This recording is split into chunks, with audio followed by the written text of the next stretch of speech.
जय भोलेनाथ। स्वागत है आप सभी का बरगदेश्वर महादेव मंदिर उन्नाव के YouTube चैनल पर।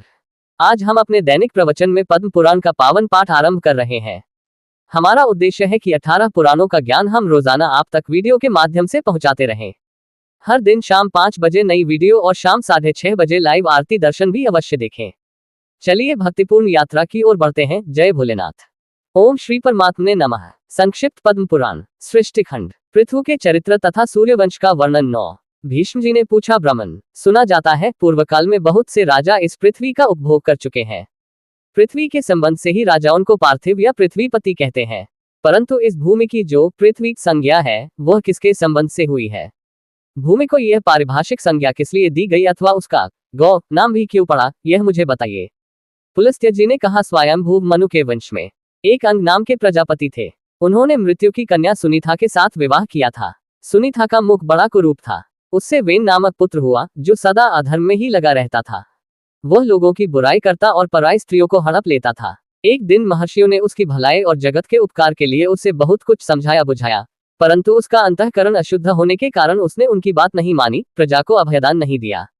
तब ऋषियों ने शाप देकर उसे मार डाला। फिर अराजकता के भय से पीड़ित होकर पापरहित ब्राह्मणों ने वेन के शरीर का बलपूर्वक मंथन किया। मंथन करने पर उसके शरीर से पहले मलेच्छ जातियां उत्पन्न हुई जिनका रंग काले अंजन के समान था।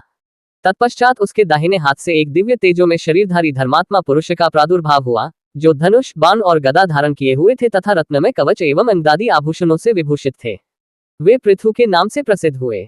उनके रूप में साक्षात भगवान विष्णु ही अवतीर्ण हुए थे। ब्राह्मणों ने उन्हें राज्य पर अभिषिक्त किया। राजा होने पर उन्होंने देखा कि इस भूतल से धर्म उठ गया है, न कहीं स्वाध्याय होता है, न वशकार यज्ञ आदि। तब वे क्रोध करके अपने बाण से पृथ्वी को विदीर्ण कर डालने के लिए उद्यत हो गए। ये देख पृथ्वी गौ का रूप धारण करके भागव खड़ी हुई। उसे भागते देख पृथु ने भी उसका पीछा किया। तब वह एक स्थान पर खड़ी होकर बोली, राजन, मेरे लिए क्या आज्ञा होती है? पृथु ने कहा, सुव्रते, संपूर्ण चराचर के लिए जो अभीष्ट वस्तु है उसे शीघ्र प्रस्तुत करो। पृथ्वी ने बहुत अच्छा कहकर स्वीकृति दे दी। तब राजा ने स्वयंभू मनु को बछड़ा बनाकर अपने हाथ में पृथ्वी का दूध दुहा। वही दूध अन्न हुआ जिससे सारी प्रजा जीवन धारण करती है। तत्पश्चात ऋषियों ने भी भूमि रूपिणी गौ का दोहन किया। उस समय चंद्रमा ही बछड़ा बने थे। दुहने वाले थे वनस्पति, दुग्ध का पात्र था वेद और तपस्या ही दूध थी। फिर देवताओं ने भी वसुधा को दोहा। उस समय मित्र देवता दोग्धा हुए, इंद्र बछड़ा बने तथा ओज और बल ही दूध के रूप में प्रकट हुआ। देवताओं का दोहन पात्र सुवर्ण का था और पितरों का चांदी का। पितरों की ओर से अंतक ने दोहने का काम किया। यमराज बछड़ा बने और स्वधा ही दूध के रूप में प्राप्त हुई। नागों ने तभी को पात्र बनाया और तक्षक को बछड़ा। धृतराष्ट्र नामक नाग ने दोग्धा बनकर विषरूपी दुग्ध का दोहन किया। असुरों ने लोहे के बर्तन में इस पृथ्वी से मायारूप दूध दोहा। उस समय प्रहलाद कुमार विरोचन बछड़ा बने थे और त्रिमूर्धा ने दोहने का काम किया था। यक्ष अंतर्धान होने की विद्या प्राप्त करना चाहते थे, इसलिए उन्होंने कुबेर को बछड़ा बनाकर कच्चे बर्तन में उस अंतर्धान विद्या को ही वसुधा से दुग्ध के रूप में दोहा।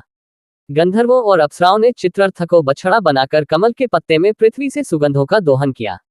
उनकी ओर से अथर्ववेद के पारगामी विद्वान सुरुचि ने दूध दोहने का कार्य किया था। इस प्रकार दूसरे लोगों ने भी अपनी अपनी रुचि के अनुसार पृथ्वी से आयु, धन और सुख का दोहन किया। पृथु के शासन काल में कोई भी मनुष्य न दरिद्र था, न रोगी, न निर्धन था, न पापी तथा न कोई उपद्रव था, न पीड़ा।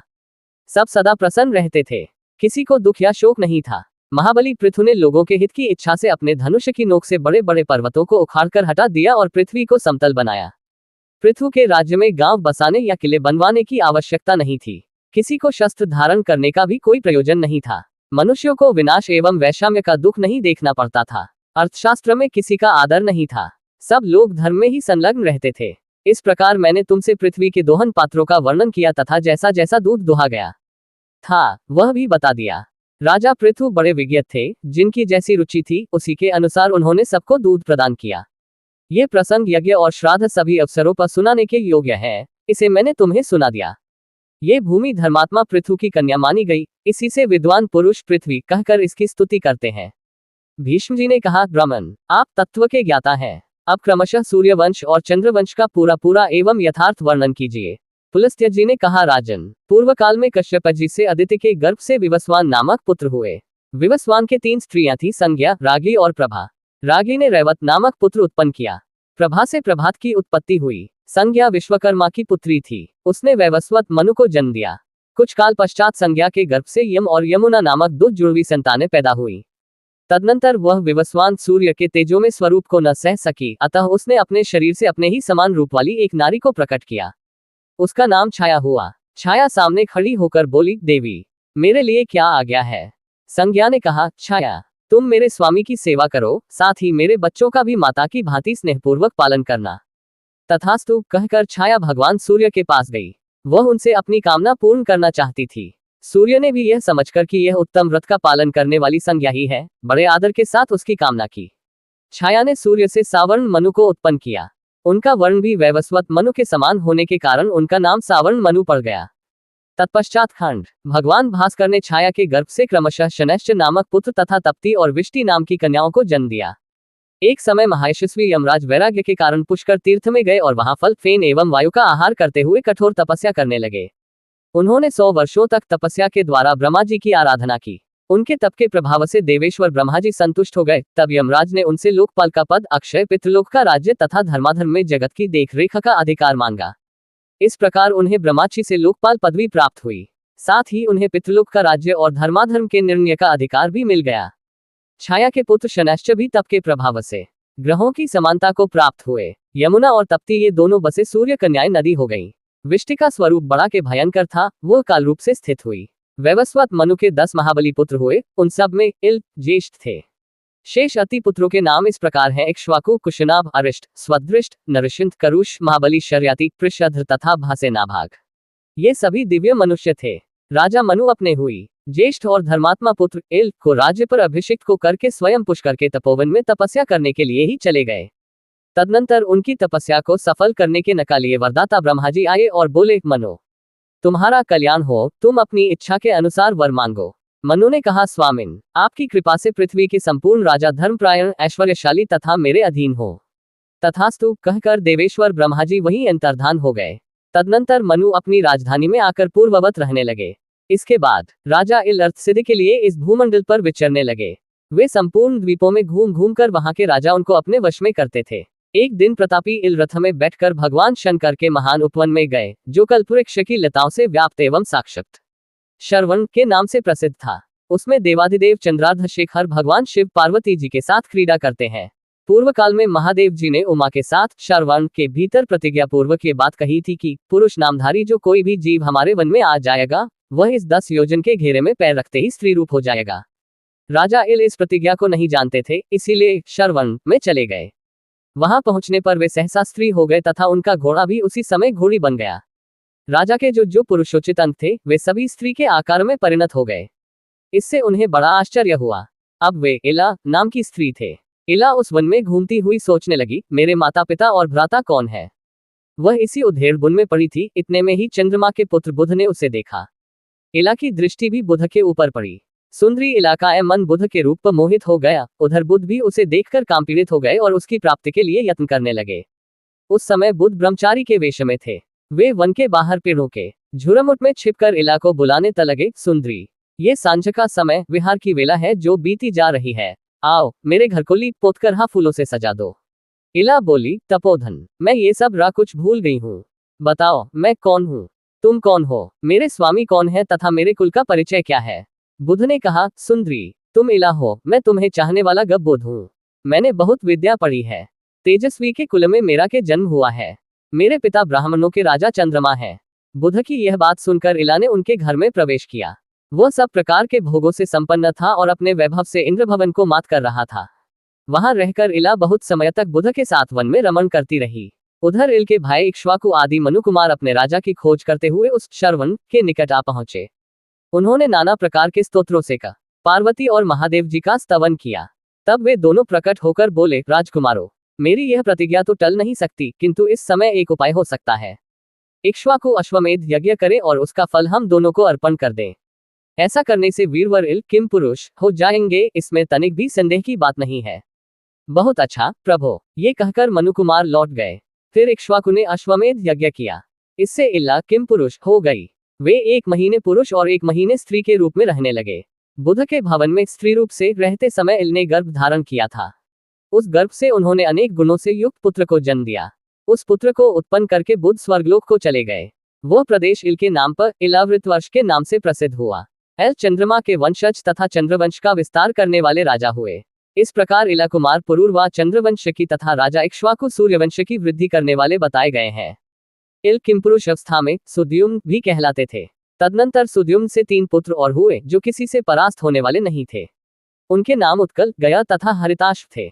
हरिताश्व बड़े पराक्रमी थे। उत्कल की राजधानी उत्कला उड़ीसा हुई और गया की राजधानी गया मानी गई है। इसी प्रकार हरिताश्व को कुरु प्रदेश के साथ ही साथ दक्षिण दिशा का राज्य दिया गया। सुद्युम्न अपने पुत्र पुरूरवा को प्रतिष्ठानपुर पैठन के राज्य पर अभिषिक्त करके स्वयं दिव्य वर्ष के फलों का उपभोग करने के लिए इलावृत वर्ष में चले गए। सुद्युम्न के बाद इक्ष्वाकु ही मनु के सबसे बड़े पुत्र थे। उन्हें मध्यदेश का राज्य प्राप्त हुआ। इक्ष्वाकु के 100 पुत्रों में 15 श्रेष्ठ थे। वे मेरु के उत्तरीय प्रदेश में राजा हुए। उनके सिवा 114 पुत्र और हुए जो मेरु के दक्षिणवर्ती देशों के राजा बताए गए हैं। इक्ष्वाकु के ज्येष्ठ पुत्र से ककुत्स्थ नामक पुत्र हुआ। ककुत्स्थ का पुत्र सुयोधन था। सुयोधन का पुत्र पृथु और पृथु का विश्वावसु हुआ। उसका पुत्र आर्द्र तथा आर्द्र का पुत्र युवनाश्व हुआ। युवनाश्व का पुत्र महापराक्रमी शावस्त हुआ, जिसने अंगदेश में शावस्ती नाम की पुरी बसाई। शावस्त से बृहदश्व और बृहदश्व से कुवलाश्व का जन्म हुआ। कुवलाश्व धुंधु नामक दैत्य का विनाश करके धुंधुमार के नाम से विख्यात हुए। उनके 3 पुत्र हुए द्र्याश्व, दंत तथा कपिलाश्व। धुंधुमार के पुत्रों में प्रतापी कपिलाश्व अधिक प्रसिद्ध थे। द्र्याश्व का प्रमोद और प्रमोद का पुत्र हर्यश्व। हर्यश्व से निकुंभ और निकुंभ से सहताश्व का जन्म हुआ। सहताश्व के 2 पुत्र हुए अकृताश्व तथा रणाश्व। रणाश्व के पुत्र युवनाश्व और युवनाश्व के माधाता थे। मांधाता के 3 पुत्र हुए पुरुकुत्स, धर्मसेतु तथा मुच्चुकुंद। इनमें मुच्चुकुंद की ख्याति विशेष थी। वे इंद्र के मित्र और प्रतापी राजा थे। पुरुकुत्स का पुत्र संभूत था, जिसका विवाह नर्मदा के साथ हुआ था। संभूत से संभूति और संभूति से त्रिधनवा का जन्म हुआ। त्रिधनवा का पुत्र त्रैधारुण नाम से विख्यात हुआ। उसके पुत्र का नाम सत्यव्रत था। उससे सत्यर्थ का जन्म हुआ। सत्यर्थ के पुत्र हरिश्चंद्र थे। हरिश्चंद्र से रोहित हुआ। रोहित से वृक और वृक से बाहु की उत्पत्ति हुई। बाहु के पुत्र परम धर्मात्मा राजा सगर हुए। सगर की 2 स्त्रियां थी, प्रभा और भानुमति। इन दोनों ने पुत्र की इच्छा से और्व नामक अग्नि की आराधना की। इससे संतुष्ट होकर और्व ने उन दोनों को इच्छानुसार वरदान देते हुए कहा, एक रानी 60,000 पुत्र पा सकती है और दूसरी को एक ही पुत्र मिलेगा जो वंश की रक्षा करने वाला होगा। इन 2 वरों में से जिसको जो पसंद आवे वह उसे ले ले। प्रभा ने बहुत से पुत्रों को लेना स्वीकार किया तथा भानुमति को एक ही पुत्र असमंजस की प्राप्ति हुई। तदनंतर प्रभा ने जो यदुकुल की कन्या थी 60,000 पुत्रों को उत्पन्न किया, जो अश्व की खोज के लिए पृथ्वी को खोदते समय भगवान विष्णु के अवतार महात्मा कपिल के कोप से दग्ध हो गए। असमंजस का पुत्र अंशुमान के नाम से विख्यात हुआ। उसका पुत्र दिलीप था। दिलीप से भगीरथ का जन्म हुआ, जिन्होंने तपस्या करके भागीरथी गंगा को इस पृथ्वी पर उतारा था। भगीरथ के पुत्र का नाम नाभाग हुआ। नाभाग के अम्बरीश और अम्बरीश के पुत्र सिंधुद्वीप हुए। सिंधुद्वीप से अयुतायु और अयुतायु से ऋतुपर्ण का जन्म हुआ। ऋतुपर्ण से कलमाशपाद और कलमाशपाद से सर्वकर्मा की उत्पत्ति हुई। सर्वकर्मा का आरण्य और आरण्य का पुत्र निघ्न हुआ। निघ्न के 2 उत्तम पुत्र हुए अनुमित्र और रघु। अनुमित्र शत्रुओं का नाश करने के लिए वन में चला गया। रघु से दिलीप और दिलीप से अज हुए। अज से दीर्घबाहु और दीर्घबाहु से प्रजापाल की उत्पत्ति हुई। प्रजापाल से दशरथ का जन्म हुआ। उनके 4 पुत्र हुए। वे सब के सब भगवान नारायण के स्वरूप थे। उनमें राम सबसे बड़े थे, जिन्होंने रावण को मारा और रघुवंश का विस्तार किया तथा भृगुवंशियों में श्रेष्ठ वाल्मीकि ने रामायण के रूप में जिनके चरित्र का चित्रण किया। राम के 2 पुत्र हुए कुश और लव। ये दोनों ही इक्ष्वाकु वंश का विस्तार करने वाले थे।